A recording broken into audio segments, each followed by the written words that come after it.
I decided about 4 years ago that instead of always using textbooks, always using, traditional methods of learning, I thought, wouldn't it be neat to teach social studies and writing and reading with one project in mind? And then I thought, these kids would probably love to do a TV show.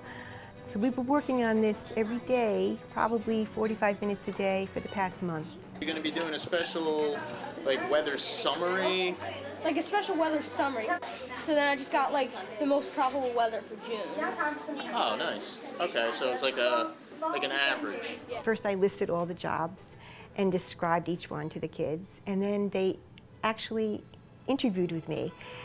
Business cards. Every child got one of their 3 choices. You would like to apply for the job of anchor or commercial, so that every kid's happy, which is important. Raisin bran, everybody loves their raisin bran. Then we just started researching, and we turned the classroom into a newsroom, and they brought in the New York Times, the Daily News, Newsweek, Time, and they started researching for their particular subject.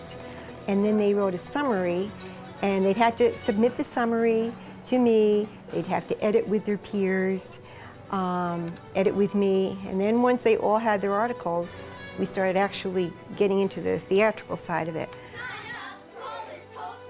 That I see is the most challenging thing for them and for me, but their peers help me to get them pumped up and ready to go. Can I say thank you for watching? Is that okay? No. I'll try not to. No. As director of Good Morning Garrison, I help people get ready for their scenes and help prepare people for telling other people about their articles that they've researched. So we do a lot of work and we research and report and we have to act. They love the writing, they love the research aspect of it too. Early in the year they learned how to take notes, so it reinforces that. They've become really adept at note-taking. Some kids who never just really don't know what's going on in the world, now they do. In the Gulf of Mexico, on April 20th, 2010, there was a large oil spill. And now they're extremely apparent of events that do affect them and will affect them in the future. One person, sitting at a desk, presses one button, goes from here, down here. One button. Just one button. They've learned to cooperate, they've learned to be extremely self-sufficient, which is great because next year they go to middle school, so they really need to be self-sufficient next year. It's good to also not just to learn about what's happened in the past, but also to learn about what's happening in present now, like the oil spill and fishing derby and all the events that have happened.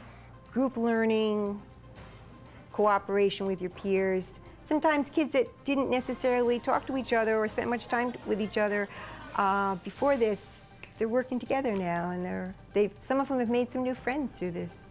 You need a lot of teamwork to get everything done. I like to see what articles people come up with. We've also learned to work with each other, teamwork and working with others, and help each other out even when it's not even our job. Wait, what was the question? To help each other out, be self-sufficient. You hear me, Garrison? Right this instant. You see the finished product, and it's basically a morning news show with a little bit of everything. Hello, and welcome to the Medical Report with Dr. Vorliotis. Our first topic today will be bran. Is a good serving of bran the key to living a longer life? Just a lot of fun. It gets them so excited about school. Parents tell me they jump out of bed in the morning when we do this, and it's a good way to end the school year, too.